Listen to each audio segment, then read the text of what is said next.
Olá, sejam todos muito bem-vindos a mais um painel do KM Brasil, que nesta edição fala sobre 20 anos de KM no Brasil, colaboração. Opa! Ah, tá. Eu vi a contagem regressiva lá.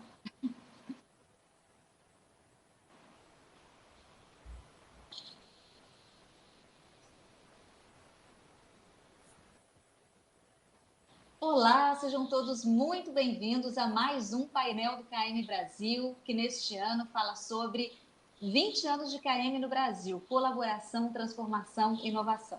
Tema, aliás, que tem tudo a ver com o nosso bate-papo de hoje, né? Sobre gestão do conhecimento aplicada a novas formas de fazer comunicação. Eu aproveito para agradecer aos congressistas que se inscreveram no evento, também aos nossos apoiadores, que têm sido super parceiros aí ao longo do processo, a SBGC, pela oportunidade que me deu de moderar essa conversa, e principalmente aos nossos convidados, que gentilmente aceitaram vir aqui hoje compartilhar conhecimentos e experiências aqui com a gente. E aproveito para fazer as devidas apresentações, a começar por mim.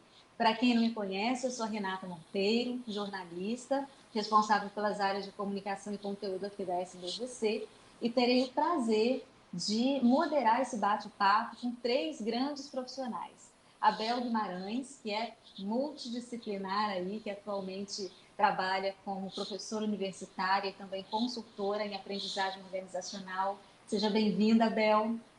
Obrigada, Renata. É um prazer estar aqui, um privilégio estar aqui participando desse painel com vocês.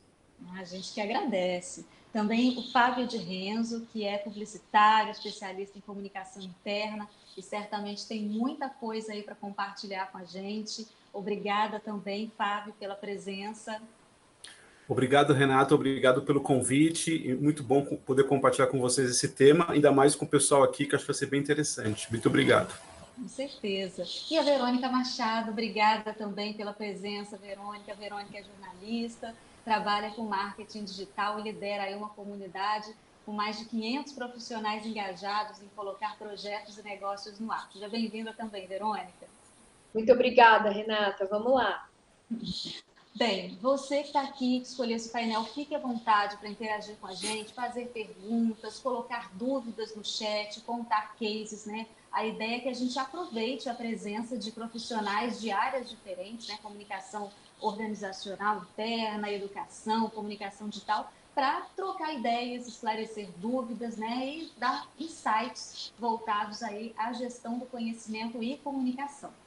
E eu começo perguntando para vocês, cada um na sua respectiva área, né? O seguinte, a gente passou aí estamos passando por um processo de mudança exponencial na forma de nos comunicar, de nos relacionarmos com o outro, né? E eu acredito que, tanto na educação quanto na comunicação organizacional e também na comunicação digital, foi preciso realinhar muita coisa, né? Na forma da gente se comunicar com o outro. De que maneira que vocês reposicionam a comunicação nesse ambiente, nesse cenário?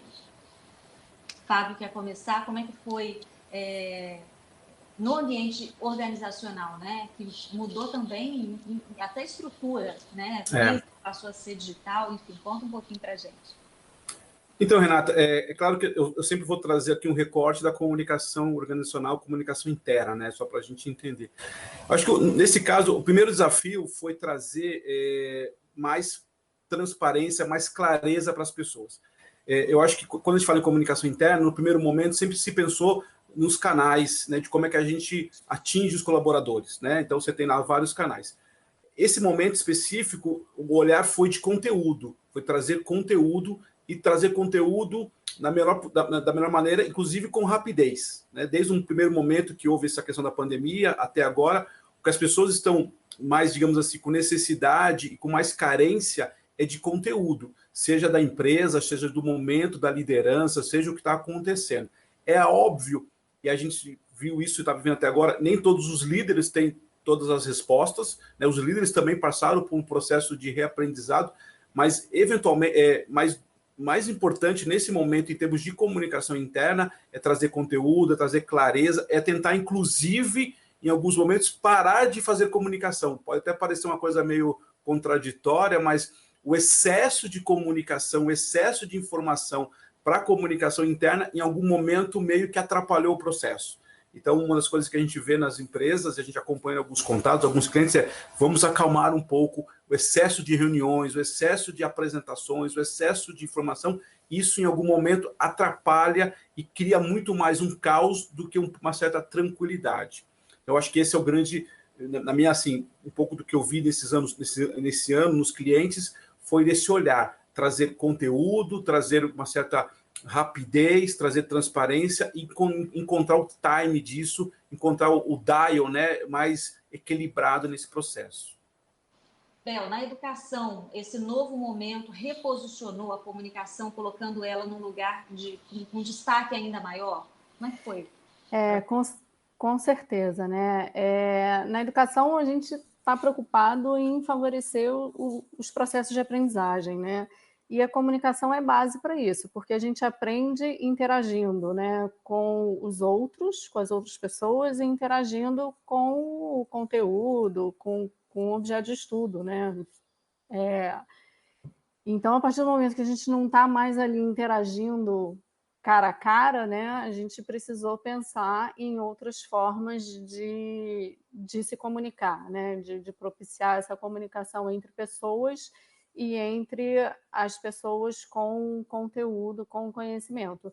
E aí foram, né, assim, não é que as ferramentas não existissem, que essas formas de comunicação não existissem, mas havia uma inércia aí para que elas fossem usadas, né? Elas já deveriam, na verdade, essas outras formas de comunicação já deveriam ser utilizadas antes, mas principalmente na educação elas não eram tão utilizadas, né? Então aí a gente precisou usar, né, formas de comunicação síncronas, formas de comunicação assíncrona, né, para compartilhamento de conteúdo, formas de comunicação, de colaboração síncrona, né? E aí a gente tem as várias ferramentas que, tanto na escola, quanto na universidade, quanto na empresa, né, para ações de aprendizagem organizacional, foram utilizadas aquelas ferramentas que hoje todo mundo conhece, né?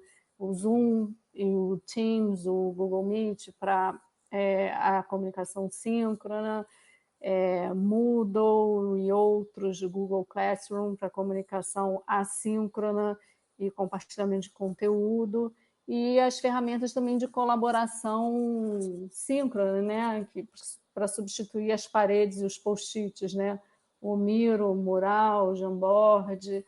Então, a comunicação foi, de fato, facilitada pelas ferramentas tecnológicas, né? Eu acho que mudou um pouco o paradigma, né, de como que a gente estabelece o vínculo entre as pessoas, né? Eu acho que tem aí, né, as perdas e os ganhos, né? De uma certa maneira a gente conseguiu abrir os muros das escolas, abrir os muros da universidade e interagir com pessoas de qualquer lugar do mundo, coisa que fazia-se pouco antes, não sei porquê também, mas fazia-se pouco, porque já era possível fazer, né? Mas precisou ter essa ruptura aí para começar a fazer coisas que já podiam ser feitas antes, né? Então, acelerou esse processo.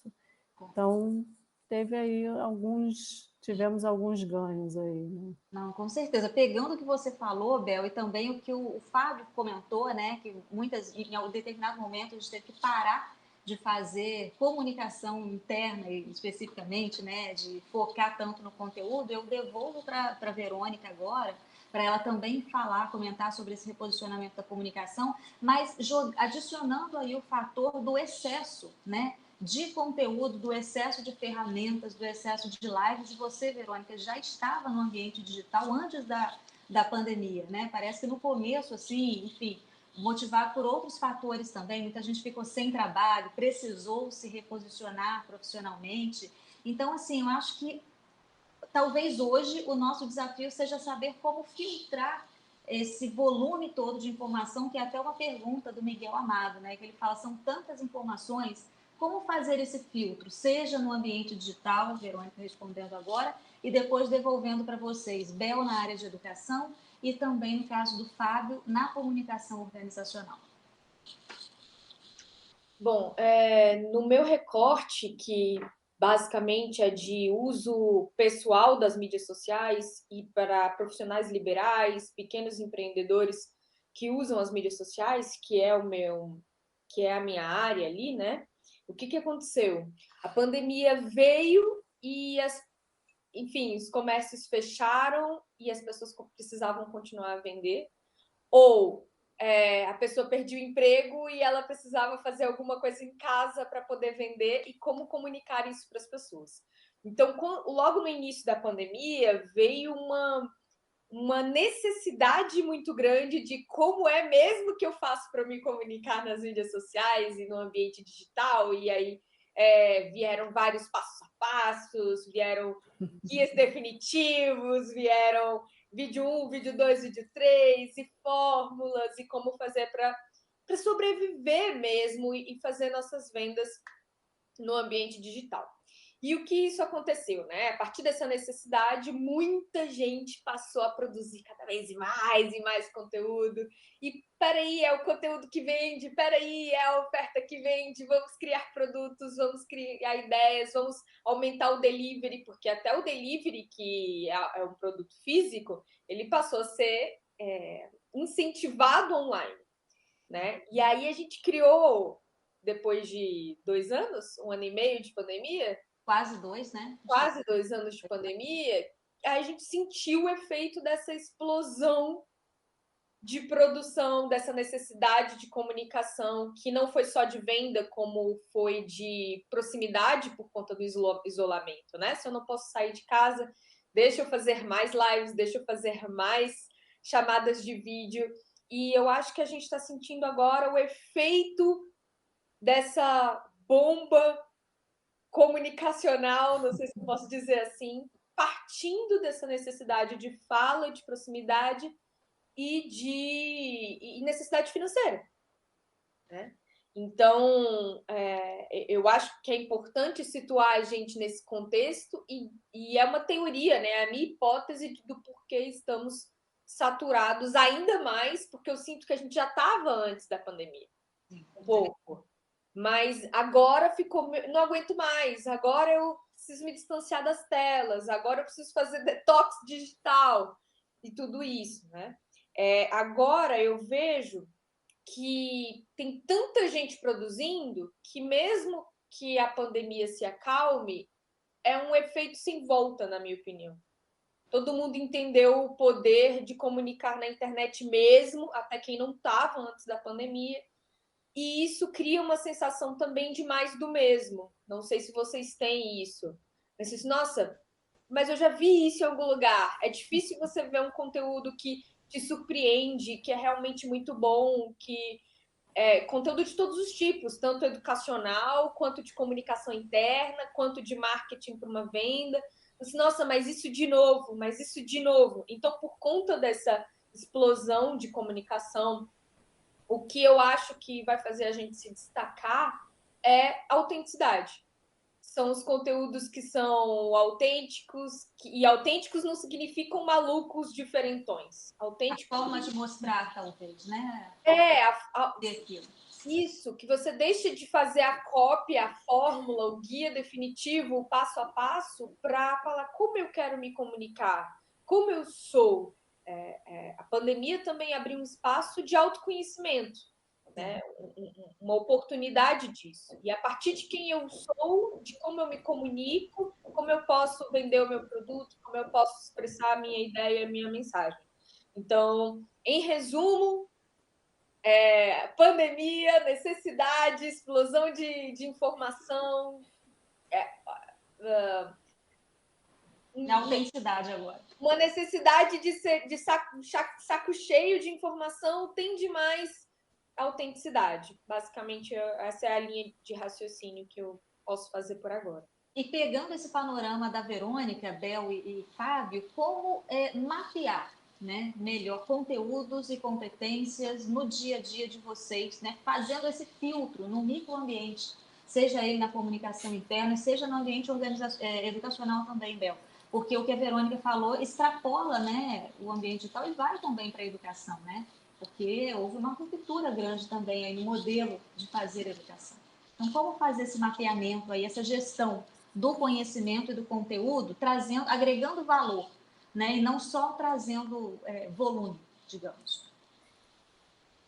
Eu acho que na educação, eu acho que ficou muito claro aí uma mudança de papel do professor, né, como curador, né, de trabalhar aí como curador mesmo de conteúdo, e como articulador do processo de aprendizagem e não necessariamente como produtor de conteúdo, né, assim, ele ter que fazer a aula, ele ter que dar aula, ele ser também um conteudista, né? Porque não precisa, assim, é o que a Verônica falou, né? Conteúdo é o que mais tem, né?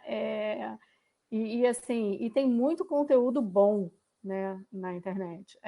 A gente tem muito conteúdo repetido, não autêntico e tal, mas, por outro lado, tem muito conteúdo bom, né? O que precisa ser feito é uma curadoria para realmente encontrar aí o que existe de qualidade, e o professor passa a ser o articulador disso, né? Quer dizer, como é que usa o conteúdo que existe para criar oportunidades ali, experiências de aprendizagem para os alunos, né? Para que eles construam conhecimento e para que eles construam a competência de ser autênticos, né?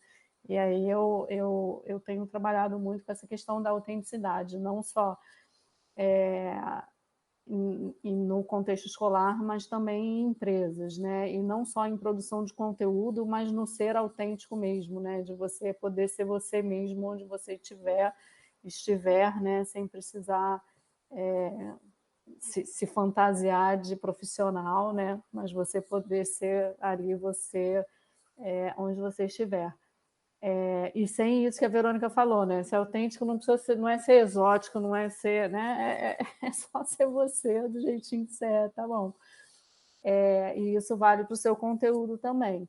E eu acho que o importante é isso, né? É você trabalhar como curador e como mediador da experiência, seja de construção de conhecimento, seja de compartilhamento de conhecimento, né? Seja da colaboração. Então, o professor, ele muda ali o papel, né? Em vez dele ser ele o conteudista, ele o transmissor, né?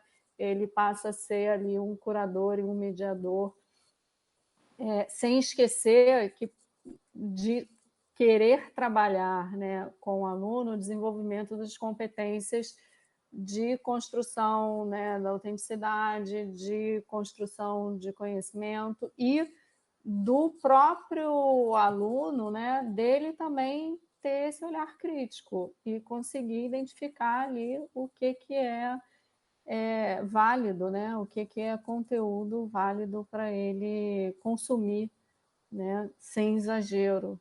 Né? Foi uma percepção sua também, Fábio, no dia a dia das empresas? Não, com certeza. Eu queria trazer dois exemplos importantes. Há muitos anos atrás, quando a gente fala em comunicação, não sei se vocês já ouviram falar, na história da mala direta. Lembra quando a gente recebia em casa a mala direta? Eu fui fazer um curso para fazer mala direta, na época lá. E eu nunca esqueço dessa frase. Eu falei, professor, a gente não aguenta mais, as minhas caixas do correio ficam cheias de malas direta, fico recebendo cartas todos os dias. O professor falou, você reclama disso, você vai reclamar quando você parar de receber mala direta. Quando houver uma paralisação disso, aí você vai sentir falta. Então esse é um primeiro recorte. A gente está, e eu acabei de falar aqui, a gente está um pouco cansado, mas ao mesmo tempo a gente sente falta quando não chega. Passar um dia, deve ser uma depressão, ou é uma depressão, quando a gente fica um dia inteiro sem receber um WhatsApp hoje, sem receber um e-mail. Olha, imagine hoje você passar um dia, eu tenho certeza que vocês aqui, quem está nos assistindo, a Isabel, a Verônica, a própria Renata, se passar um dia sem receber o WhatsApp, vai desligar o celular, vai ligar de novo, vai ver que deu algum problema, né? Então, isso é uma coisa importante. A outra questão, e aqui sem levar a questão da marca, mas assim, como conceito, você já deve ter ouvido aquela frase assim, saiu uma notícia X, isso antes, né, das tecnologias, aí antes das redes sociais, eu vou esperar o Jornal Nacional. Se essa informação o Jornal Nacional passar, é porque ela é verdadeira, é porque é correta. Se ela não passar, é só boato. É claro que hoje, e a Verônica sabe bem disso, todo mundo é um mídia, todo mundo é um formador de opinião. E além da questão, e aí eu trago um pouco para o mundo corporativo, além do que foi falado aqui, da questão da autenticidade, do conteúdo, Renata, eu acho que tem um fator muito importante, e aí principalmente da liderança, que é credibilidade. Eu acho que essa é a grande questão hoje discutida nas empresas, inclusive, eu até divido, quando a gente tem esses exercícios, né, como a Verônica falou, um monte de informação, eu até divido assim, o que é comunicação, o que é informação. Tem muita informação, muita informação. Agora, o que isso efetivamente gera alguma ação para as pessoas? Então, dentro das empresas, o cara foi promovido, foi demitido, entrou, aconteceu isso, isso aconteceu. O que isso é? Informação, o que isso interfere no seu trabalho, o que é comunicação efetivamente. Esse é um pequeno exercício que a gente faz. E, de novo, qual que eu acho que é o olhar que combina com a fala da Isabel e da Verônica, que foi falado da autenticidade, de conteúdo, de curador, que eu concordo muito, gosto muito desse conceito curador, que é credibilidade. Porque na hora que a coisa acontecer, na hora que a coisa apertar, você vai procurar quem? Vai procurar as pessoas, os líderes, seja na empresa, seja na família, seja com os amigos, que têm credibilidade. Não é assim que funciona? A gente vai olhar para essas pessoas, para o professor que tem credibilidade. Então, um grande exercício, quando eu olho para as empresas hoje, no mundo da comunicação interna, principalmente para o líder, você gera credibilidade das suas pessoas ou você só é uma pessoa que fica repassando a informação? Quando você é aquela pessoa que pega a informação, que discute, que entende, que filtra, como foi feita a pergunta aqui, você vai gerando credibilidade, vai dizer, isso funciona, isso não funciona, isso eu não sei, isso eu vou buscar. Então tem um fator muito importante, Renata, respondendo a sua pergunta, da mudança hoje, que também já era no passado, mas agora se potencializou, são líderes, e não necessariamente líderes e chefes, eu estou falando de lideranças natas na empresa, onde eles têm credibilidade, onde eles geram esse tipo de afirmação dentro das empresas. Isso é fundamental. Quando você tem isso, inclusive, é até contraditório, que eu vou dizer, quando você tem líderes que são muito efetivos, você até diminui um pouco o trabalho da comunicação de ficar jogando muita informação. Porque o próprio líder, ele trabalha bem isso, ele trabalha com as suas equipes. Eu não preciso ficar mandando comunicados e comunicados em ações e ações, entendeu? Eu não sei se eu consegui te responder. Não, com certeza, Fábio. E aí eu vou aproveitar o que você falou, né, que a Verônica e a Bel também comentaram, para trazer uma pergunta aqui do chat, né? Tudo isso, né, toda essa mudança, todo esse contexto diferente, que mistura casa, trabalho, comunicação pessoal, enfim, nos colocou, né, colocou a sociedade no modelo do desempenho, né? Excesso de comunicação, excesso de informação, de tarefas. É uma pergunta da Raquel Balseiro. Como evitar o cansaço que isso gera, que esse novo contexto gera, que estratégias e alternativas a gente poderia colocar em prática. E o Renato Leite vai numa linha semelhante, mas acho que vocês até já responderam um pouco do que ele perguntou, né, de como interagir e comunicar de forma mais eficaz nesses novos tempos, de acordo com essa nova dinâmica. Então, como evitar o cansaço, né, e como aproveitar esse cenário para se comunicar de forma mais eficaz.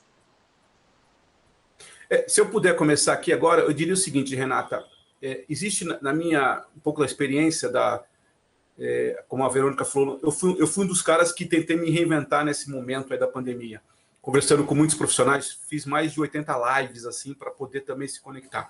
E acho que uma das coisas que eu aprendi a gente não pode pegar o mesmo modelo que a gente trabalhava no presencial e trazer para o modelo remoto. A maioria das pessoas fez isso. A gente pega o nosso modelo, as nossas relações com as nossas chefes, com os nossos coordenadores, com os nossos subordinados, e só trouxemos para o modelo online. E por isso que as pessoas estão cansadas, porque elas estão usando o mesmo modelo que eu usava na empresa, que eu entrava às 8 horas na empresa, grosso modo, fazia as tarefas, fazia as reuniões, parava para o almoço, voltava, às vezes nem tinha almoço, né? O almoço já era a reunião, e fazia à tarde, chegava às 5, 6 horas, saía às 8 horas da tarde cansado. As pessoas estão fazendo a mesma coisa dentro do modelo online. E até mais, né? Porque trabalha-se muitas vezes até mais tarde, porque você está em casa e você começa mais cedo também. Exatamente. Então, acho que a primeira coisa que eu aprendi, que eu vi, que a gente precisa desconstruir esse modelo de trabalho que era o físico para o presencial, que era o físico para o online agora. É diferente. Eu não sei qual é o modelo, eu não sei, de verdade, eu não sei qual é o melhor modelo, cada um tem um jeito de trabalhar. a gente sabe que as pessoas têm filhos, eu tenho um filho pequeno, então eu preciso encontrar uma equação com meu filho, com a minha esposa, enfim, é exatamente essa questão. Então, acho que a primeira questão desse exagero, desse cansaço, é que as pessoas simplesmente pegaram a bolsa delas, ao invés de ir para o trabalho, elas voltaram para casa e estão cansadas. Eu acho que a gente precisa, cada um, talvez se eu pudesse dar, a dica é, cada um precisa olhar isso, olhar as suas relações e desconstruir essa relação física que era antes, uma relação online, que é diferente. Só dou aqui uma pequena demonstração aqui, que eu achei legal. Uma das empresas que eu estou conversando, eles não tem mais reunião de 1 hora ou de 2 horas. São reuniões quebradas. Pelo menos tem 15 minutos para a próxima reunião. Uma coisa que parece muito simples, mas já começa a mudar o conceito. Não existe, porque senão você entra numa reunião das 8 às 9, das 9 às 10, papapá. Eles quebraram. Você não pode marcar uma reunião das 8 às 9. É das 8 às 8h45. Se for de 2 horas, você tem meia hora. Então, você perceba que você começa a criar alguns mecanismos para dar uma parada, para dar uma respirada, porque é impossível, ninguém consegue. E na empresa não funcionava assim. Você não sai de uma reunião e entra na outra o dia inteiro sem pensar, sem se organizar. Então, acho que essa é uma primeira mensagem que eu vejo, não sei se vocês concordam, mas é desconstruir esse modelo que era no presencial para o físico. Eu adicionaria aí mais 2 questões no que você falou, Fábio, até antes da Bel e da Verônica comentarem, que o processo de comunicação também, nesse caso, né, ele se torna mais fácil de ser colocado em prática, e a gestão do que se produz, quando existem 2 elementos importantes naquele ambiente, empatia e confiança, né, naquele local. Porque talvez também, né, a gente está num modelo não presencial, a gente muitas vezes não tem câmera aberta como a gente está aqui agora, a gente não sabe como a pessoa que está do outro lado está, se ela está bem, se ela não está, né, por que determinada produção não está ok. Então, assim, se você tem um ambiente, seja ele organizacional, educacional, ou, como no caso da Verônica, que trabalha de forma digital, em que você tem um olhar sensível de empatia para o outro e confia na pessoa que está do outro lado, é mais fácil de você criar esses mecanismos, porque isso vai exigir confiança, né, de quem está lá do outro lado para desempenhar também a função e trazer uma comunicação aí mais assertiva. Não, só vou fazer um comentário. Eu participo muito aí do LinkedIn, estou sempre acompanhando o LinkedIn. Outro dia fizeram uma pesquisa, tinha uma pergunta até interessante, se as pessoas perguntavam antes para o outro que vai mandar uma mensagem de áudio, uma mensagem de vídeo, ou um WhatsApp, por exemplo. Eu respondi assim, cara, você precisa exatamente o que você falou. No mundo virtual, eu preciso entender que a Verônica não está lá 100% comigo como ela estava na empresa. Eu preciso perguntar, eu estou falando por mim, eu pergunto, Verônica, você pode ouvir um áudio meu agora? Você pode conversar comigo agora? Porque eu não consigo imaginar, eu preciso ter o exercício da empatia para entender o momento que ela está. Não é porque ela está em casa, mesmo trabalhando, que ela está 100% com a gente ali, porque ela está fazendo outras coisas. Mesmo trabalhando, ela está fazendo outras coisas. Então, o exercício da empatia é fundamental, fundamental. E aí, trazendo um pouco em comunicação interna, em RH, que é um pouco da minha experiência, esse é o grande exercício. Para mim, é o grande exercício desse movimento. É a história da empatia de verdade, é entender a verdade. Vou dar um exemplo muito rapidinho aqui. Tem uma empresa que eu converso que, por um acordo entre eles, por causa dos filhos, as reuniões vão até muito tarde da noite. Mas porque de manhã ninguém trabalha, porque estão resolvendo as suas questões pessoais. Mas isso foi feito um acordo de empatia, eles entenderam lá. Enfim, aí não existe uma regra, não dá para existir uma regra 100%. Mas o que precisa fazer é o que você acabou de falar agora, é o exercício da empatia, é entender como é que funciona, né? Verônica, Bel, tem alguma coisa a acrescentar?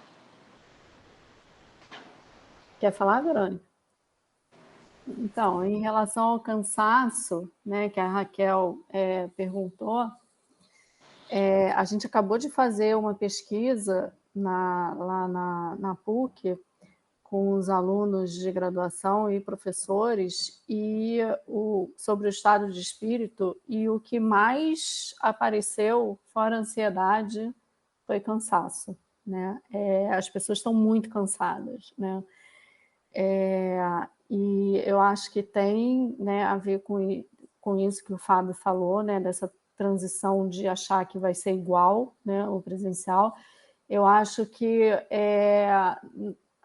os alunos terem aula, né, de 7 da manhã até 1 da tarde presencial, é totalmente diferente de ter aula de 7 da manhã direto a 1 da tarde no Zoom, né? No presencial eles saem, eles levantam, eles vão no pilotis, eles vêm, né? No Zoom eles estão ali sentados, é muito mais cansativo, até pelo que a Renata falou, né? Também as câmeras fechadas você tem que fazer mais esforço, né? Para interpretar os sinais de comunicação, e então é extremamente cansativo, né? Então, assim, a forma que a gente tem buscado de diminuir o cansaço é diversificar as formas de interação.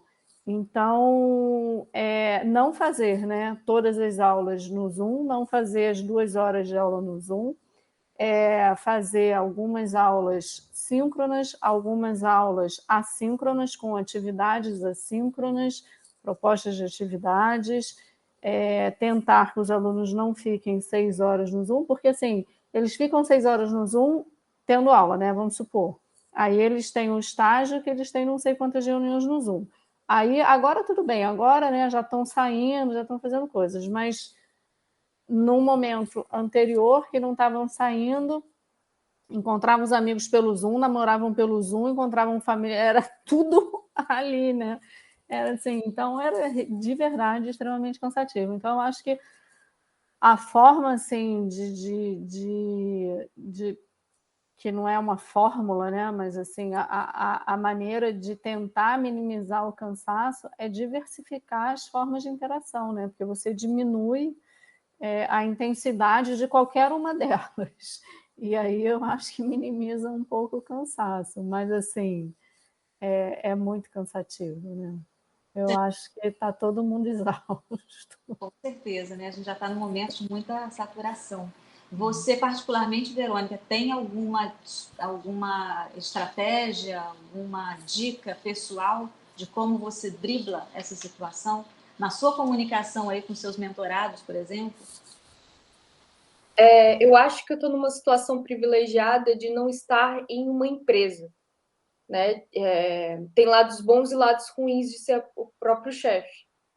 Você precisa fazer algo para pagar as contas no final do mês, mas ao mesmo tempo, reconhecendo os dias mais cansativos, eu consigo me liberar para pausas. E o que eu tenho estudado, e as pessoas aqui da minha casa também, os meus familiares passaram a estudar também, foi a importância do ócio criativo. Então, como é que funciona comigo, né? Eu não sei se vai funcionar para todo mundo, mas foi porque eu percebi que se eu trabalho 1 hora no dia, eu preciso não fazer nada 2. Mas deliciosamente não fazer nada. Ou me conectar com a terra, com a natureza, com o meu self natural, como diz a psicologia junguiana. Então, eu reconheço que a minha realidade não é a da maioria das pessoas, que precisa ainda cumprir 1 hora de trabalho virtualmente, que antes presencialmente já era difícil, imagina fazendo isso em casa. E aproveitando esse gancho, é importante que a gente perceba que a questão da pandemia e a comunicação veio para fazer com que a gente perceba um novo modelo de trabalho. Um modelo em que não importa se você trabalha 8 horas, 6 horas, 4 horas, isso não faz o menor sentido, não fazia antes, só que as pessoas só perceberam agora. Que no final das contas, só importa o que aquele profissional entrega, o resultado do que ele faz. Se ele faz de madrugada, de manhã, à tarde, no final de semana, o que a empresa tem a ver com isso, né? O que ela tem que, na verdade, receber é o resultado pelo qual aquele trabalhador se comprometeu a entregar. E vem também um conceito muito forte da diferença entre trabalho e emprego, né? Muitos empregos passaram a não existir mais, mas muitos trabalhos começaram a pipocar no ambiente digital também, né? Então, em relação ao cansaço, eu confesso que eu não consigo opinar muito, a não ser da minha própria experiência. Eu tive que tirar férias, eu tive crise de ansiedade, eu tive que parar tudo nessa pandemia, no início principalmente, para poder entender o que eu estou fazendo, quem sou eu, para onde que eu estou indo mesmo, né? Isso foi bem importante para mim. Mas é isso. Se alguém souber respostas práticas também, por favor, me avise. Estou precisando. Tenho mais nesse ponto de cansaço, tenho mais a aprender do que ensinar. E tinha uma outra pergunta também, só que eu... Tinha outra pergunta. A gente se Qual que era? e tinha uma outra pergunta muito interessante. Do Renato. Deixa eu ver aqui. Do Renato Leite, que perguntava como interagir, né? Que estratégias para interagir e se comunicar melhor nesse atual contexto de maneira mais eficaz, né? Nesses tempos de pandemia. Eu acho que o Fábio respondeu brilhantemente, né? E você também, Rê, com empatia, perguntando, amigo, você tá bem? Exato. Vou falar com você agora. Você tá conseguindo fazer isso? Vamos dividir aqui comigo, né? Eu tô um pouco mais livre, por aí vai. Eu acho que o Fábio respondeu brilhantemente.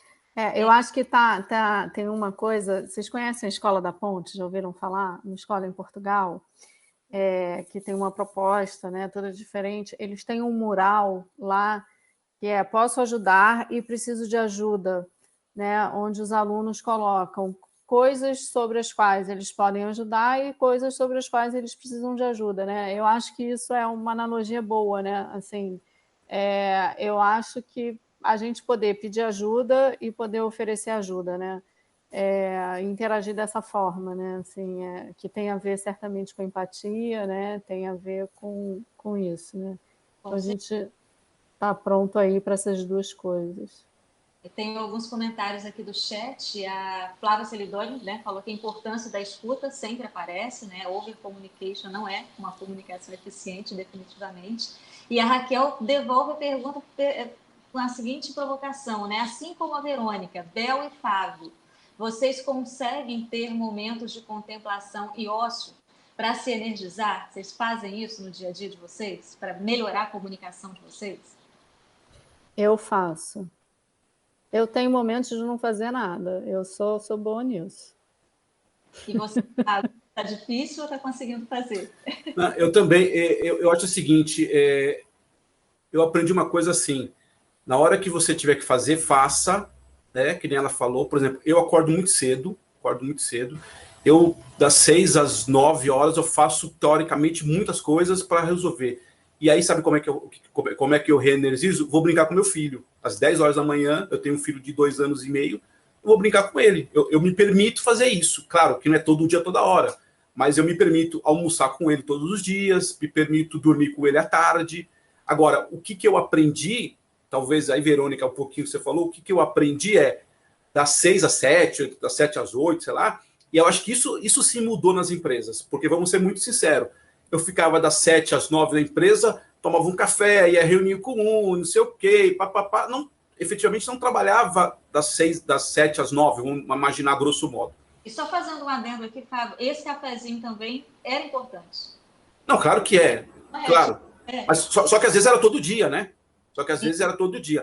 Agora, das 7 às 9, a grosso modo, eu estou em casa efetivo. E, em contrapartida, quando eu estou com meu filho, eu tenho que desconectar. O meu filho, ele já aprendeu que o celular é o maior concorrente dele. Ele já aprendeu. Quando eu pego o celular na mão, ele fala, papai, tira o celular. Papai, tira o celular. Olha que louco. Então, essa é uma das coisas que eu aprendi nesse exercício, que é um pouco, talvez eu não tenha essa questão mais da Verônica tão zen, assim, nesse sentido, mas eu tenho, assim, no tempo que eu estou focado, eu trabalho. Se é das 7 às 9, tal, eu trabalho. Quando eu desconecto, eu desconecto. E aí vai fazer alguma coisa, no meu caso específico, em casa, com meu filho, né? Então, mas assim, acho que cada um tem que entender um pouco o que te dá prazer mais, né? Você falou uma coisa interessante, Fábio, que é também da comunicação da gente, com a família, em casa, com o filho, e que muitas vezes a gente precisa ter esse olhar sensível, e a criança, eu também sou mãe, né? Dar esses insights para a gente, essa overdose de informação, de tecnologia, pede, não, para, que eu preciso falar com você. E aí chegou uma pergunta aqui deixa eu achar, do Bernardo, que ele fala esse exercício da escuta e da fala mais apropriada, né? Como fazer? De que forma? Qual é a melhor forma da gente fazer esse exercício de escuta e de fala, né, para uma comunicação mais eficiente. Eu queria só fazer um comentário importante, uma das falas, quando a Verônica falou do emprego, do trabalho. A gente não pode esquecer que eu acho que talvez seja o grande momento que a gente está vivendo na sociedade, onde os líderes foram desconstruídos também. A sensibilidade, e os líderes também entenderam que eles não tinham todas as respostas. Eles precisaram reconstruir, estou falando, obviamente, no meu recorte das empresas. E a gente também como pessoa física ali. Então, eu acho que esse é o primeiro olhar. Essa conversa, ela é muito, não é de hoje, né? Essa conversa sempre foi, mas ela ganhou uma importância. Né? Os líderes eles precisam tirar essa máscara, essa fantasia de super-heróis, de mitos, que é uma besteira, uma besteira. São profissionais que estão ali por uma questão de uma qualidade, professores que estão ali, mas não tem essa questão do mito, não tem essa questão do herói. O que tem ali são profissionais, ponto. Então, acho que esse é o primeiro olhar. E em relação à empatia, em relação à escuta, de novo, é escutar. A gente precisa escutar. Agora, tem uma coisa muito importante no escuta, muito importante. Escutar de verdade, sem filtros. Escutar para entender o outro, não é escutar para julgar o outro. A gente costuma ainda escutar para julgar ou escutar para responder ao outro. E não é nada disso. Não é nada disso. A escuta verdadeira é uma escuta onde eu dou meu espaço, eu digo para você que você tem espaço dentro de mim para que eu te aceite, para que eu te entenda. Essa é a primeira questão. É fácil isso? Não é fácil. Claro que não é fácil. Mas é um exercício que a gente precisa ter. Escutar para responder não é a melhor escuta. Escutar para responder não é correto. É escutar, é entender. Eu tenho um primo que ele fala assim: eu gosto muito de conversar com você, Fábio, porque você nunca me responde na hora. Não, porque eu digo, se eu te responder na hora, eu não vou pensar, eu não vou conseguir exercitar. Eu preciso me dar um tempo para pensar. Se eu vou trazer uma resposta mais efetiva ou não, eu não sei, mas eu preciso pensar. Essa coisa de responder logo de cara, eu já tenho a resposta. Isso não é empatia nesse sentido. Claro, se você tiver uma resposta técnica, ok. Então, eu acho que o exercício aqui é escutar sem filtros, escutar para dizer para o outro, eu tenho espaço para te entender. Vi que a Verônica estava ali querendo falar alguma coisa. É porque eu tenho algo para complementar o que o Fábio disse, que acontece aqui em casa. E aí já não é no aspecto profissional, se vocês me derem a liberdade de falar, né? Já é bem pessoal, assim. Eu tive uma conversa com o meu marido sobre isso, do que o Fábio estava falando, né? Poxa, eu acho que a gente só ouve o outro com julgamento. E chega um momento no casamento que você deixa de falar suas coisas para o outro, porque ele já te conhece tanto, ele já tem o eu te disse, eu te conheço na ponta da língua, que você deixa de falar as coisas que você gostaria de falar pelo julgamento do outro, né? E aí a gente pode levar isso para qualquer área da vida. E aí a gente falou, puxa, se a gente conseguisse ouvir sem julgamento, ouvir de verdade, ia ser tão bom. É uma pena que a gente está falando isso, que é bonito, que é o que devia ser feito, mas a gente esquece. Não consegue. A primeira ação que o outro te chatear, você tá lá falando, você não vai perder a oportunidade de dizer eu te disse ou fazer o julgamento. Então, é muito bonito quando a gente fala, mas admitir que a gente esquece de agir quando precisa é importante. E aí a gente criou um mecanismo aqui em casa. O mecanismo é o seguinte: a gente criou uma palavra mágica. Se eu vou falar alguma coisa, eu digo essa palavra, que nós combinamos a palavra, e imediatamente você se coloca nessa situação de que você não pode me julgar com o que eu disser. E aí a gente falou que a nossa palavra seria câmbio. Se eu precisasse dizer alguma coisa e não queria ser julgada por aquilo, só ser ouvida genuinamente, eu preciso dizer câmbio. Então, você, câmbio, aí o outro já paralisa. Tá bom, não posso falar, não posso criticar, não posso julgar, vou só ouvir. Então, dá um exercício mais prático, não sei se vai funcionar para vocês, não sei se foi uma boa dica, mas tem funcionado aqui em casa. Bacana. Na verdade, cada um vai encontrando aí, né, as suas formas, as suas estratégias, né, de ter essa comunicação mais empática. O Flávio Douro comentou que é isso mesmo, né, que quando a gente escuta de fato, a gente tem que fazer sem julgamento. E uma outra pergunta também da Raquel é a seguinte: comunicação, empatia, escuta ativa, né, estão muito relacionados à construção de um ambiente de confiança. E aí, seja em casa, né, com o marido, com o filho, seja também na empresa. Vocês acham, na opinião de vocês, Del, talvez, e também Fábio, Verônica, com uma outra visão, que essa cultura de confiança na comunicação online, ela é possível? Vocês têm observado que as organizações avançaram? Tem mudado o mindset nesse sentido ou não? Está difícil ainda para algumas, aquelas mais rígidas, principalmente, até no ambiente educacional também, né, Bel? Isso extrapola também para o ambiente educacional. Eu acho que em relação, né, à questão da confiança, no ambiente educacional, né, eu posso falar assim, né, de uma coisa que, puxando para as aulas em si, né, essa questão polêmica das câmeras, né, que eu acho que tem a questão da confiança por trás, né, que eu acho que esse incômodo que gera, né, das câmeras estarem fechadas, eu acho que tem a questão, né, de que atrapalha um pouco a comunicação, de que você não tem ali, né, todos os sinais possíveis que você poderia ter, mas eu acho que tem um quê por trás ali, né, dessa questão de uma falsa sensação de controle que a gente tem com a câmera ligada, né, ou no presencial, de que você está sabendo o que a pessoa está sentindo, o que a pessoa está pensando, se ela está prestando atenção, se não está, se ela está ali, né, de alma presente ou se não está, e que na comunicação à distância você não tem, né, e que eu acho que é um falso controle, que você tem no presencial. E então eu acho que essa questão da confiança passa, ou da falta de confiança, né, do ambiente virtual, ela passa um pouco por aí, né? Mas eu acho que se o vínculo é construído, né, eu acho que o vínculo vai para além disso, né? E eu acho que é totalmente possível você construir a confiança em relação a isso, e eu acho que no ambiente virtual, e eu acho que tem na relação, né, à distância, e eu acho que isso tem a ver com, eu acho que essa construção, né, da confiança, do vínculo, eu acho que tem a ver com o que estava sendo dito antes, né, da construção da empatia, da escuta.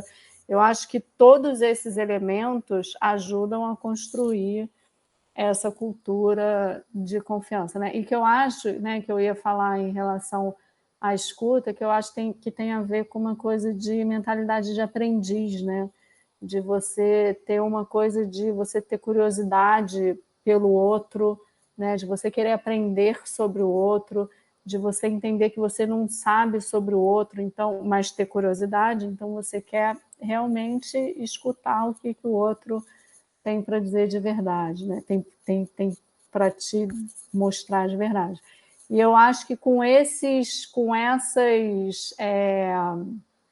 atitudes, né, de realmente querer criar esse vínculo, eu acho que a cultura de confiança ela pode entrar, desde que você quebre esse paradigma de achar que você vai controlar tudo, porque você não vai controlar na relação à distância, como também não vai controlar na relação presencial, porque você pode estar numa sala de aula vendo todo mundo ali e não está ninguém nem aí para você, né? Então... E aí é uma oportunidade também, né, Bel, de mudar a forma de pensar, porque falando em casos de organizações, existem estruturas muito rígidas ainda, né, e que realmente têm dificuldade de interagir aí nesse novo ambiente. Então é preciso parar, né, olhar para dentro e mudar práticas e mudar formas de pensar, principalmente. Isso que você falou de mudar a prática, né? Eu acho que é fundamental, né? Você mudar ali a experiência que você cria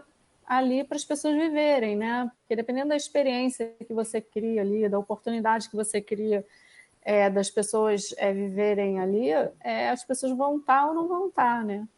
Com certeza. Pode complementar. Eu só queria complementar, Renata, pelo seguinte, quando a Abel traz a questão do vínculo, uma coisa que é muito importante a gente entender nesse papel, que é quais os papéis e responsabilidades de cada um. Quais são os papéis e responsabilidades que eu tenho, e a minha liderança tem, e as minhas equipes têm.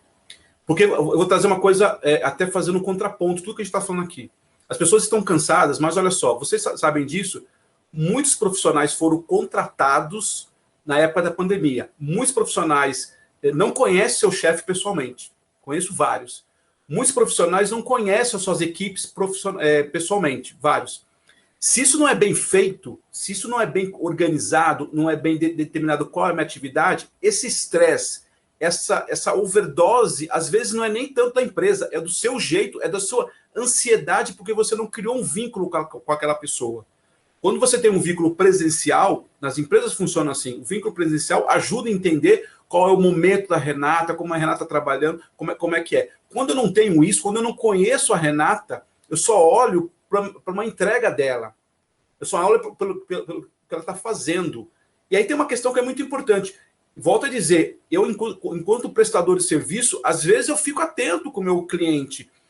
O meu cliente ficou uma semana sem me pedir alguma coisa. Opa, tá tudo bem aí? Você precisa de alguma coisa? Como é que as coisas estão acontecendo?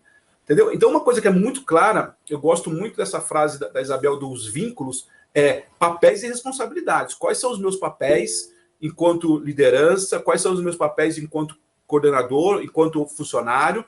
Entendeu? Porque quando está muito claro, isso abaixa um pouco, inclusive, essa adrenalina, essa ansiedade, de novo, que em muitos casos é gerado pela gente mesmo. Não é nem gerado pelo professor, não é nem gerado pelo diretor da empresa. É a gente que está colocando isso. Então, acho que é importante entender quais são os papéis e responsabilidades de cada um para tentar diminuir um pouco essa questão. E só para fechar, dá sim para criar vínculo, dá sim para criar credibilidade, dá sim para criar muito bem feito. Mas eu preciso entender qual é o meu papel. Fábio, ó, o seu papel é esse, eu espero isso de você, isso que você precisa entregar. Porque também dizer isso, você precisa entregar no final do dia, tem gente que precisa ser alimentada durante o dia, como era na questão física. Então, eu preciso entender esse tipo de coisa também. Sensibilidade, né? Sensibilidade, olhar sensível, complementa, Bel. Só uma coisa que eu esqueci de falar, né, é que eu acho até que, voltando à questão da confiança, né, do vínculo e tal, nesse momento que a gente está vivendo, né, de pandemia, eu acho que talvez seja até um momento mais fácil para construir uma cultura de confiança, porque estamos vulneráveis, né? E eu acho que quando a gente se mostra vulnerável, a gente consegue se fazer confiável, né? Então, acho que talvez, né, isso quem está falando não sou eu, né? Tem aí os TED Talks da Honora O'Neill, né, que fala sobre isso. Então, quando a gente estamos em momentos em que estamos todos aí, né? Então, se a gente conseguir, é o tal do poder pedir ajuda, né? Se a gente consegue se mostrar vulnerável, a gente consegue ter a base aí para se mostrar confiável e para construir aí a cultura de confiança, né? Bel, só um comentário, Bel. Exatamente isso que eu falei agora há pouco. Eu acho que esse é o grande momento, concordo totalmente com você. É o grande momento dessa desconstrução de que o líder sabe de tudo. Isso. Exatamente isso. Eu não sei, eu não sei. Eu não sei o que está acontecendo. Eu não sei o que está acontecendo. Eu concordo totalmente com você. Eu acho que a gente nunca viveu, infelizmente, por um problema de saúde, infelizmente, né, é um momento muito ruim para a vida, para a nossa sociedade, mas a gente nunca viveu um momento onde os líderes se desconstroem desses mitos, desses heróis. Você está em toda a razão, é bem colocado. Isso aí, aquilo que você tinha falado do líder antes. E isso tem muita relação também com um comentário, né, que chegou aqui da Flávia, falando que o ambiente de confiança é extremamente importante, né, para o ambiente organizacional, porque as pessoas se sentem mais seguras em compartilhar o conhecimento e mesmo em buscar com outras pessoas, né, e até de se colocarem vulneráveis também, né, de falarem, olha, eu não sei, eu estou precisando de ajuda, né, enfim, me dá um help nisso. Então, todo esse contexto, confiança, empatia, contribui para que ela possa se expressar e compartilhar melhor seu conteúdo, seu conhecimento. E chega também chegam algumas dúvidas aqui em relação a daqui para frente, né? Esses regimes híbridos, né, de trabalho, de educação, enfim. Eles perguntam se vocês, na opinião de vocês, isso é uma tendência, uma realidade já, se daqui para frente como é que vai ser. E antes de vocês responderem, Verônica, o Celso adorou a sua dica, disse que ele vai colocar câmbio toda hora na casa dele. Muito bom. Eu acho que do ponto de vista, Renata, do ponto de vista das empresas, eu acho que não volta mais. Eu acho que esse é o movimento. Aí você pode discutir se é uma questão financeira, que tem a ver sim, uma questão de, né, de investimento da empresa em relação ao espaço físico que ela alugava, por exemplo. Então, estando em casa, de novo, não vou entrar nem na balança se gasta mais aqui ou gasta mais ali, mas eu acho que esse é o movimento sim. Eu acho que não volta mais 100%. Estou falando de empresas que têm escritório, não fábricas, né? Escritório, que elas voltam 100% presencial. Eu acho que isso dificilmente a gente vai ver. Eu acho que o modelo híbrido vai acontecer. Eu estava conversando com um cliente ontem que eles já vão estabelecer 2 vezes por semana no escritório, no máximo, porque quando vai para o escritório tem essa interação que a gente está falando aqui, mas também não tem todo mundo junto. Enfim, eu acho que esse é o caminho. E, de novo, é mais um desafio. Como é que eu. Porque, assim, e aí, para quem trabalha, a gente que trabalha com comunicação, e talvez seja uma das coisas que eu mais perdi mesmo, perdi o chão ali de verdade no começo da pandemia. Como é que eu me conecto com essas pessoas? Como é que eu faço uma campanha de comunicação? Como é que eu faço uma campanha de endomarketing se as pessoas não estão mais no ambiente físico? Então, foi um repensar. Aquelas reuniões que a gente fazia da liderança com todo mundo, né, tudo bonitinho, isso não existe mais e eu acho que vai ser difícil existir. Vou dar um exemplo muito rápido. A semana, daqui a 15 dias, 20 dias, a gente tem o Dia das Crianças, coisas que a gente fez muitas vezes nas empresas, ações levando os pais, levando as crianças. Isso, para mim, vai acabar, definitivamente vai acabar nesse conceito. Verônica, eu talvez concordo. daqui uns 4, 5 anos, olhe lá, você pega todos os seus filhos. Eu estou sendo muito honesto, eu não levaria meu filho hoje para a empresa X para visitar lá. Hoje não, talvez aqui, e nem o ano que vem, talvez daqui a 3, 4 anos. Então isso muda sim. Então acho que o caminho do híbrido aí, para mim, na minha visão, é irreversível. Eu não sei na educação, né, a Isabel, claro que é diferente, mas no trabalho, no mundo corporativo, é irreversível. Repasso agora para a Bel, né, e para a Verônica, aí, com um outro olhar, mas também perguntando para vocês, adicionando o seguinte: o que vocês também acham que muda? Né? O Fábio já disse aqui algumas coisas que ele acha que não vão acontecer, né? Não vai voltar a 100%, mas o que muda também em termos assim, de comunicação mesmo, de relação com o outro, nessa volta híbrida ou 100% online, enfim. Na educação, eu acho também que o futuro é híbrido, né? Eu acho que no ensino superior, pós-graduação principalmente, né? Mais graduação também. E eu acho que, assim, mesmo para cursos, né? Sei lá, graduação que seja 100% presencial, né? Eu acho que não vai ser, tá? Eu acho que mesmo cursos presenciais, eu acho que vai ter aí uma porcentagem híbrida, né? Acho que vai ter aí uma porcentagem online. Eu acho que vai a comunicação, né?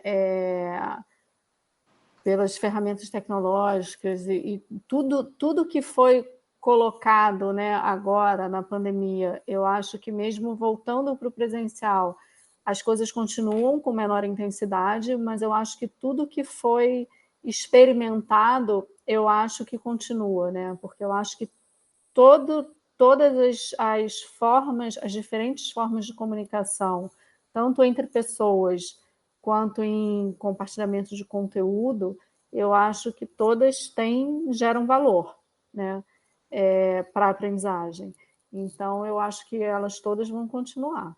Eu acho que todas geram valor pedagogicamente, né? Então, acho que todas podem ser bem utilizadas num modelo híbrido. E eu acho que modelo 100% presencial, eu acho que eu, sinceramente, acho que não vai existir mais, não. Eu acho que é isso. Verônica, o que você vê aí, né, daqui para frente? Você concorda com eles? Concordo com eles. Acho que, no final das contas, a resposta é um resumão do que a gente estava falando, né? O que muda? Muda porque eu acho que não existe um futuro viável funcionando remotamente sem o ambiente de confiança, né? E voltando para a pergunta anterior rapidinho, o que causa, né, essa cultura de confiança. E a Bel falou muito bem sobre vulnerabilidade, tinha anotado aqui vulnerabilidade, e uma palavra que se chama humildade, né, que é o gatilho para a vulnerabilidade e que é o que tem a ver com o que o Fábio falou sobre essa desconstrução dos líderes. É preciso se desconstruir, tipo, eu não a imagem do fodão não tem mais vez, né? Tem de que eu sei o tanto quanto você, vamos fazer juntos, um ambiente mais colaborativo, né? Esse momento de ser aprendiz, que a Bel falou muito bem.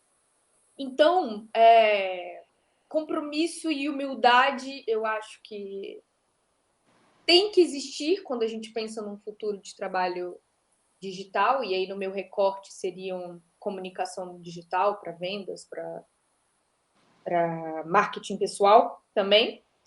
E eu vejo, pelo menos a minha expectativa, não sei se no meu ambiente, mas um conteúdo mais reflexivo e menos técnico. Um conteúdo mais psicológico, humano e menos ferramental de ensino, de troca, de comunicação, né? Eu acho que a gente passou por um momento em que você precisava aprender ferramentas e agora a gente está em um momento de aprender como eu estou presente quando eu brinco com meu filho, no caso do Fábio, né? Como eu descanso a minha mente para fazer melhor o que eu preciso fazer. Ou até começar a pensar filosoficamente até que ponto o trabalho nos distrai de nós mesmos. É a hora das humanidades, né, Verônica? É a hora das humanidades, é a hora da filosofia, é a hora da psicologia. Eu vejo isso em todas as áreas, na minha opinião. Até as áreas mais técnicas estão partindo para isso. Porque o excesso de informação, como a gente comentava, é uma informação muito técnica. O que a máquina não pode fazer por nós, né? E só para fechar o meu raciocínio, que eu já não sei nem se está fazendo mais sentido ou não, e enfim, é sobre um abraço que descansa, ligando a pergunta sobre o cansaço lá atrás, com tudo isso que a gente está falando. Em isolamento, a falta do abraço do outro nos torna mais cansados. Eu tive essa reflexão porque eu tive Covid, e antes de ter Covid, eu pensava que eu teria muito medo de morrer quando eu pegasse Covid. Mas quando eu peguei, eu não tive medo de morrer. Eu tive medo de ninguém nunca mais me tocar. Porque eu entrei em isolamento dentro da minha própria casa, assim, dentro do quarto. E se eu precisasse ir para o hospital, eu só sairia. E se morresse, eu sairia de caixão fechado. Ninguém nunca mais iria me tocar. E aí a minha reflexão sobre cansaço, sobre trabalho, sobre vulnerabilidade, sobre contato com o outro, sobre empatia, é que talvez estejamos cansados porque não nos abraçamos mais, né? Não nos energizamos mais. E o abraço, ele pode ser entendido tanto um abraço físico quanto um abraço virtual, empático, um olhar para o outro diferente, um falar mais câmbio dentro de casa, fora de casa, no ambiente de trabalho, né? Então, o que muda? Que é a pergunta. Essa é a oportunidade de sermos mais humanos.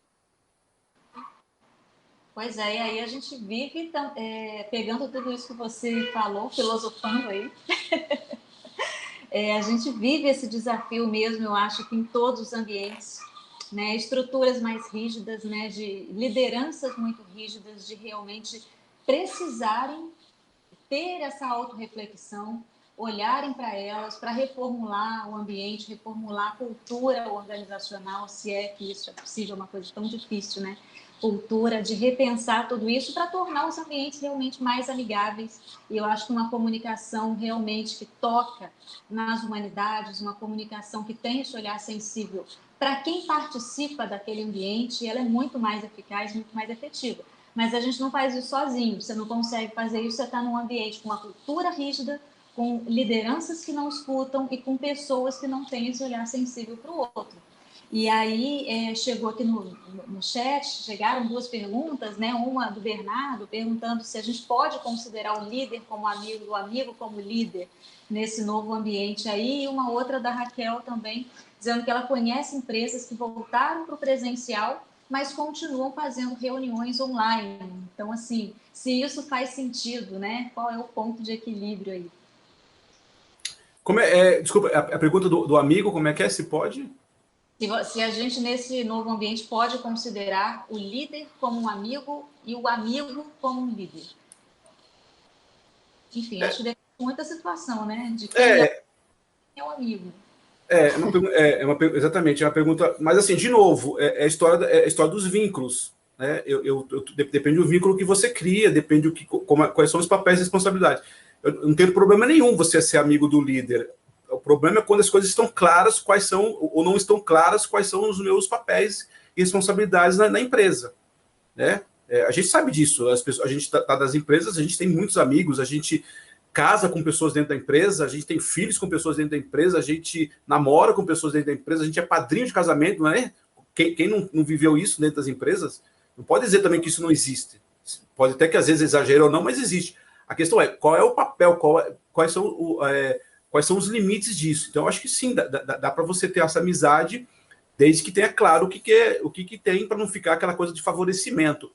Agora, eu queria trazer uma outra fala que é muito legal desse último comentário com a Verônica, que eu acho também que esse é o momento, além da desconstrução, além dessa questão da humanização, que eu acho fundamental, que tudo foi falado, talvez seja um momento para a gente, de verdade, incluir. Eu acho que é um momento de inclusão, de verdade. Inclusão, de todas as questões que a gente fala hoje, está muito forte, e acho que é necessário, se fala muito da inclusão racial, da inclusão dos gêneros, de etnias, eu acho que isso está super correto e tem que ser isso mesmo. Mas tem uma outra inclusão que eu acho que é a inclusão das pessoas mesmo, de todos os níveis, da organização, da sociedade. Todo mundo hoje é uma pessoa que pode gerar conhecimento, pode gerar informação. Então, eu acho que tem um momento muito importante que a gente nunca viveu na sociedade de uma inclusão de verdade. Agora, como em qualquer processo de transformação, existem alguns desequilíbrios, existem alguns exageros para lá e para cá. Acho que a gente está vivendo isso. Outro dia eu vi uma frase muito legal. A gente está vivendo a história. A gente está vivendo a história. Talvez daqui a 100 anos, 200 anos, 50 anos, quando eu olhar para trás, a gente viveu a história de um momento de uma transformação na sociedade. A gente nunca teve a oportunidade tão grande de viver, de ter essa questão da humanidade aflorada por todas as questões. Desde a questão da saúde, como a Verônica falou, para a questão realmente profissional. Eu acho que isso é o grande momento de transformação. Se a gente passar por tudo isso e não tiver minimamente um exercício de humanidade, me desculpa, alguma coisa não está legal. Me desculpa, porque alguma coisa não está legal. E aqui, não, de maneira nenhuma, julgando qual é o nível de humanidade, por favor. Mas se a gente passar por tudo isso que a gente passou, de perder as vidas, de perder gente próxima, de perder emprego, de rever todas as questões, a gente não rever as nossas questões de humanidade, alguma coisa não está legal, alguma coisa precisa ser trabalhada, entendeu? Com certeza. E o desafio que a gente tem agora é encontrar esse ponto de equilíbrio, né? Ponto de equilíbrio na educação, ponto de equilíbrio no ambiente digital, ponto de equilíbrio no dia a dia das organizações, seja de forma híbrida, seja de forma presencial ou totalmente remota, né? O que vocês pensam, né, sobre esse ponto de equilíbrio? Ele está próximo? É algo que ainda vai demorar para chegar? Enfim, Verônica e Bel.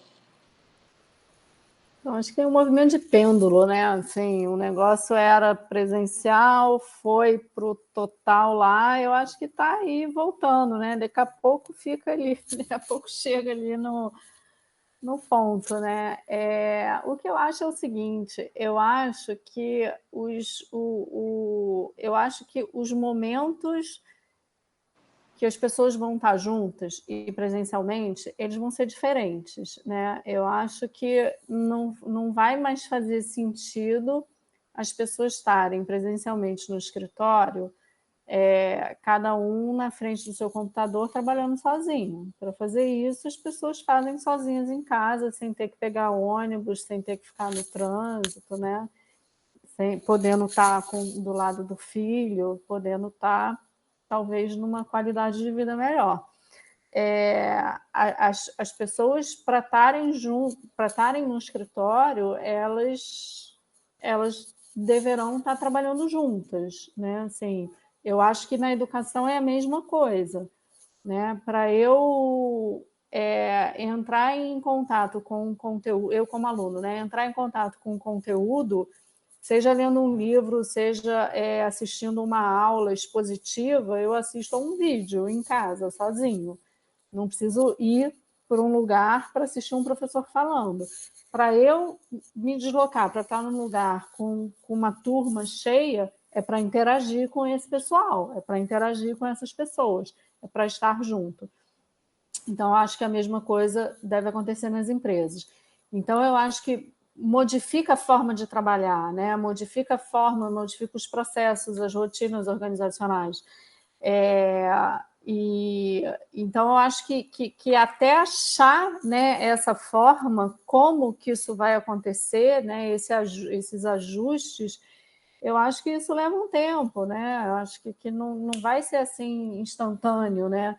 Então, é isso que, né, eu acho que a pergunta da Raquel talvez venha um pouco disso, né? As pessoas estão no escritório, mas estão fazendo reunião online, porque talvez não faça sentido a reunião ser presencial, talvez não precise, ou talvez a reunião esteja com gente de fora, né? Tem aquela história, se algumas pessoas estão no escritório e outras pessoas estão fora do escritório, a pessoa que está no escritório está trabalhando remoto também, porque ela está trabalhando com quem está fora. Então, para que ela está no escritório, né? Então, assim, tem que entender como é que a coisa vai funcionar. Mas, assim, é um processo de mudança, né? E requer experimentação. Então, eu acho que as empresas estão no momento de experimentação. Vai experimentar, vai ver o que funciona, o que não funciona, vai errar. Processo, né? É igual o processo de inovação. Você experimenta, você erra, você não erra, você acerta, depois erra de novo. E aí entra tudo que a gente estava falando, né? De confiança, aí eu trago uma outra expressão que é segurança psicológica, né? Você precisa estar seguro ali na empresa para poder experimentar, para poder errar e poder ser humano, né? E poder construir novas formas de se relacionar, novas formas, e aí entra a gestão do conhecimento, novas formas de construir conhecimento, novas formas de inovar. E aí eu acho que em culturas organizacionais mais rígidas, né, com líderes mais rígidos e estratégias mais rígidas, eu acho que quando as pessoas começarem a perceber que, sendo mais humano, que tendo mais segurança psicológica, que tendo uma cultura de confiança, as coisas vão acontecer melhor, né? Vai ter mais processos de inovação, vai ter mais criação de conhecimento, os resultados vão ser melhores, talvez as pessoas percebam que criando um ambiente melhor, um ambiente mais feliz, né, mais agradável de se estar, onde as pessoas possam ser autênticas, né, onde possa existir autenticidade ali, os resultados vão ser melhores. Então, as coisas estão ligadas, né? E aí é a tal da escuta, né? Vamos escutar os rígidos também, né? Assim, escutando os rígidos, o que eles querem é resultado, então vamos explicar para eles que o resultado se tem com as pessoas mais felizes, com as pessoas mais humanas, com uma cultura mais segura psicologicamente, né? Onde as pessoas possam ser o que elas são e trabalhar da melhor maneira, né? Assim, outro dia foi uma pessoa, Suzana Tavares, o nome dela, que trabalha no Sistema B, né, que certifica empresas do Sistema B como empresas B de sustentabilidade, e ela foi falar na minha turma de calouros do curso de administração, e ela trouxe uma coisa muito legal, né? Ela trouxe assim, o poder das empresas em fazer um mundo melhor, né? Assim, empresas melhores para o mundo, né? Assim, o Sistema B, né, tem lá vários requisitos de governança, Não é ESG, ISD, mas o sistema B tem coisas parecidas, né? Requisitos de governança, de sustentabilidade, de diversidade e tal, para as empresas terem a certificação B. E que as empresas não querem ser as melhores do mundo, é o slogan deles, né? Mas as melhores para o mundo. Então, assim, as empresas têm muito poder mesmo de fazer um mundo melhor, né? Então, a gente transformar aí a cultura das empresas, né, para as pessoas serem mais felizes ali dentro, é meio caminho andado para a gente ter de verdade um mundo melhor, né? Renata, eu só queria dar um exemplo de hoje, isso que a Isabel falou muito legal. Antes dessa reunião, eu estava conversando com um cliente e a menina estava no escritório já. E ela falou: eu estou o dia inteiro aqui, desde ontem, só fazendo reunião. Eu falei: cara, não faz sentido. Não faz sentido você estar no escritório só fazendo reunião. Isso que a Isabel falou é fundamental. Mas também entendo que tem um ajuste, também entendo que precisa ter um tempo de maturidade. Mas olha só, eu acho que esse é o primeiro olhar. Esse exemplo da Isabel, para mim, é fundamental. Se eu passar, a partir de agora, no trabalho, fazendo reuniões, sentado dentro de uma sala, tá errado. Tá errado. Né? Mas, enfim.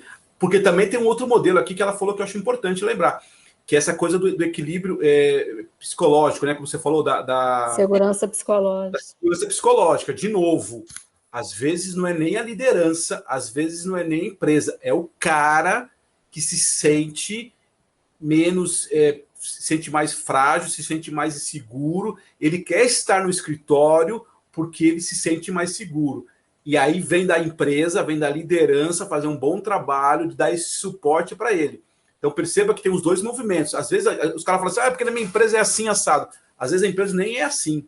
Às vezes é o jeito dele, né? Desculpa te interromper, mas existem ambientes em casa também que não estão adaptados para receber a pessoa no trabalho remoto.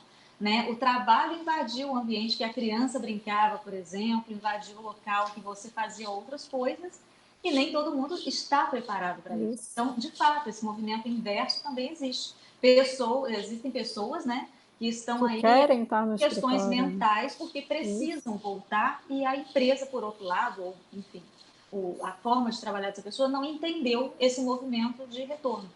Eu diria, Renata, que infelizmente, no Brasil, a maioria das pessoas não tem a gente não tem essa condição, uma grande maioria não tem essa condição de estar em casa, tranquilo, no silêncio, com espaço, com uma internet boa. Exatamente. Econômica bacana, enfim. Que pode dizer isso. Então, essa questão, essa fala da Isabel é fundamental. Essa questão psicológica é fundamental. Quando a gente fala em as pessoas surtaram, tão preocupadas, é fundamental essa questão psicológica. Às vezes o cara quer voltar para o trabalho para, entre aspas, fugir mesmo do ambiente da casa dele que é tóxica. E aí, por vários fatores. O cara mora com 10 pessoas em casa, o cara não consegue. Outro dia, assim, no momento da pandemia lá atrás, eu comentei isso com a minha esposa. Eu falei, as pessoas ficam julgando que o cara foi numa festa, foi num parque, né, foi pro shopping, né? Cara, antes de julgar, entenda que às vezes o cara não tem outro lugar para ir. Ele precisa sair da casa dele, ele está o dia inteiro com o filho, com a esposa, com o marido, com a sogra, com o vizinho, que tá todo aquele barulho, a gente sabe do barulho. Então é difícil, é fácil julgar o cara porque foi pro shopping. Às vezes o shopping é a única opção que ele tem, né? Então eu gosto muito dessa. Desculpa, só para fechar, eu gosto muito dessa fala da Isabel em relação à questão psicológica. Eu acho que é fundamental. Não, com certeza, gente. E aí entra o trabalho da comunicação, né, da gestão do conhecimento, das informações, dos feedbacks, para a gente conseguir ajudar a promover esse ambiente aí mais afetivo e mais eficaz, seja ele em casa, seja no trabalho. Bem, nós estamos aí caminhando para o fim, temos poucos minutinhos aqui. Ler rapidamente o comentário da Larissa, que trouxe que a gente tem que desaprender para reaprender mesmo, né? Uma mudança de mentalidade, uma mudança de mindset. Desde já quero agradecer muitíssimo a vocês, aos congressistas, ao pessoal que está aqui na sala e deixar aí um espaçozinho para cada um se despedir, deixar uma última mensagem e dizer para o pessoal o seguinte: quem quiser, depois desse painel aqui, entrar no link para um cafezinho virtual sem moderação para vocês conhecerem outras pessoas, né, de outros painéis e também moderadores, enfim, fiquem à vontade, a gente vai colocar aí no chat. E eu deixo o espaço aberto aqui para a Bel, para a Verônica e para o Fábio também fazerem as considerações finais. Verônica. Eu quero agradecer imensamente o convite. Que bom, que boa essa conversa, que gostosa, que relevante. Eu acho que eu sinto cada vez mais falta de conversas inteligentes e interessantes. E eu tive isso aqui com vocês, então foi um prazerzaço, assim, obrigada. Quero continuar. Acabei de seguir o Novembro 4, quero acompanhar a Isabel também e a Rê. Essa iniciativa é muito legal. E só para fechar a fala, o meu aprendizado daqui também, minha reflexão, é de que nós estamos passando de um conhecimento empurrado ou consumo empurrado para um conhecimento puxado e um consumo puxado. Eu estou experienciando isso na minha vida profissional agora, e isso se conecta com a fala da Isabel em relação a um professor ser um curador, né? Porque eu tenho também, além da agência de mídias sociais, eu tenho vários cursos online. E o que eu identifiquei foi isso, assim, a gente não está mais numa posição de empurrar o conteúdo que a gente acha importante para as pessoas, ou o produto, né? Eu estou falando de consumo e de conhecimento. Mas de ouvir as pessoas, ser empático, entender o que elas querem, o que elas precisam e oferecer isso para elas. Então, eu achei importante, foi o que fechou com chave de ouro o que eu aprendi com vocês hoje. Quero agradecer todo mundo que está assistindo aí também. E o pessoal está dizendo que adorou, que quer ser amiga da gente, ó, no LinkedIn. Por favor, sejam meus amigos, estou carente. Eu também quero ser amiga de todo mundo. Quero ser amiga de todos também. Bom, é isso. Agradeço demais. Obrigada, Rei, pela oportunidade de conhecer pessoas tão fantásticas, fabulosas. E é isso. Tchau, gente.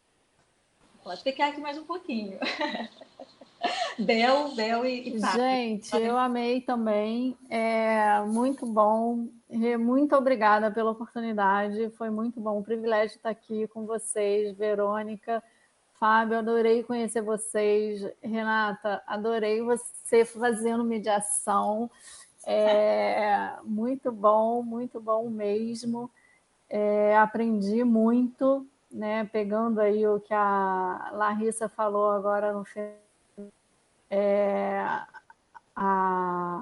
Na minha dissertação de mestrado, tinha a epígrafe, era a fala do Alvin Toffler, né? Os analfabetos do século XXI não serão os que não sabem ler ou escrever, mas os que não souberem aprender, desaprender e reaprender, né? E eu acho que as coisas que a gente falou aqui tem tudo a ver com a aprendizagem, né? Eu acho que gestão do conhecimento tem a ver com a aprendizagem, né? Todos os processos de gestão do conhecimento estão relacionados com processos de aprendizagem. A gente falou aqui de empatia, né? Empatia, você construir empatia é você aprender sobre o outro, né? É você desaprender sobre você para poder aprender sobre o outro, né? Você se despir do seu olhar para você poder aprender sobre o outro, né? E você querer realmente entender como que o outro vive, né? Aquela situação que ele está vivendo, né? E você reaprender é você buscar e fazer, às vezes, coisas que você deixou, né, de fazer, né, coisas que você deixou de, sei lá, um exemplo que eu gosto de dar, né, de reaprendizagem é da confiança criativa, né, que a gente nasce se achando criativo e a gente depois perde essa confiança, vai achando por causa da escola, né, que em vez de incentivar isso, mata a nossa confiança criativa, mas a gente precisa reaprender a fazer essas coisas, né? Então, eu queria resgatar isso, que eu acho que é importante. E eu acho que isso tem a ver com tudo que a gente falou aqui, né? E de trazer, assim, reaprender a ser humano, né? Reaprender a trazer a humanidade, né? Eu acho que a Verônica trouxe isso, eu agradeço, né? Que eu acho que é reaprender a trazer a humanidade para o centro, né? Das coisas, para o centro do nosso olhar, né? E é isso. Adorei, gente. Quero ser amiga de todo mundo. Já somos. Renata, eu queria novamente agradecer o convite, muito legal, adorei.